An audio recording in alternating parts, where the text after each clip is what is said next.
Power star. Cinema hit ఫ్లాప్లతో సంబంధం లేకుండా Telugu cinema ఇండస్ట్రీలో తనకంటూ ఓ ఇమేజ్ ను సొంతం చేసుకున్న నటుడు. అయితేనేమి, అనువుగాని చోట అధికులమనరాదనే సామెతను నిజం చేస్తున్నాడు ఆయన నేడు ఏపీ పాలిటిక్స్ లో. ఇంత ఉపోద్ఘాతం ఎవరి గురించి అనుకుంటున్నారా? ఇంకా ఎవరి గురించి? జనసేన అధినేత, ప్రముఖ నటుడు పవన్ కళ్యాణ్ గురించి. మీడియాతో మాట్లాడుతూ పవన్ కళ్యాణ్ తన సోదరి, ప్రస్తుత ఏపీ పీసీసీ అధినేత వైఎస్ షర్మిల గురించి అధికార వైసీపీకి చెందిన నేతలు, సోషల్ మీడియా సైనికులు ఇష్టం వచ్చినట్లు మాట్లాడుతున్న అన్నయ్య అయిన వైసీపీ అధినేత సీఎం వైఎస్ జగన్మోహన్ రెడ్డి ఎందుకు స్పందించడం లేదని ప్రశ్నించారు.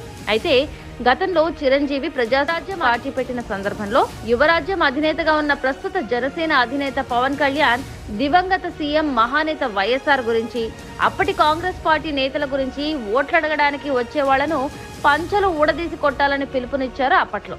అంతేకాకుండా వైఎస్ఆర్ అకాల మరణం తర్వాత అదే కాంగ్రెస్ పార్టీ ఇంట్లో ఉండే దివంగత సీఎం వైఎస్ఆర్ సతీమణి వైఎస్ విజయమ్మ దగ్గర నుండి వైఎస్ భారతి వరకు సాక్షాత్తు ప్రస్తుత అదే పార్టీ ఏపీ చీఫ్ వైఎస్ షర్మిలను రోడ్డుపై నిలబెట్టడమే కాకుండా పలు అక్రమ కేసులను వైఎస్ జగన్ మరియు వైఎస్ఆర్ పై బనాయించిన పార్టీలో ఉన్న ఆమెను వైసీపీ నేతలు విమర్శిస్తున్నారు అని అనడం పవన్ కళ్యాణ్ అవగాహన రహితమే కాకుండా పార్టీ పెట్టి 10 ఏళ్లైన అనుభవం లేమి కారణమని రాజకీయ విశ్లేషకులు వ్యాఖ్యానిస్తున్నారు.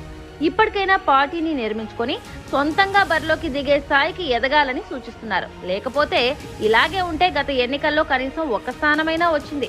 ఈసారి ఎన్నికల్లో అది కూడా రాదు. తన అనుభవలేమి తనకు చేటు. పవన్ సినిమాల్లో హీరో, రాజకీయాల్లో జీరో అని రాజకీయ విశ్లేషకులు విశ్లేషిస్తున్నారు.